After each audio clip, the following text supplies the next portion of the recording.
Sa ating praise and worship na ililid ng ating song leader na walang ibang kundi si Sister Hannah. Sama natin ang Diyos,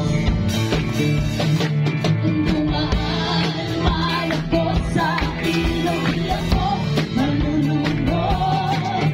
Dumaan ako sa bol, di ako masusunod. No.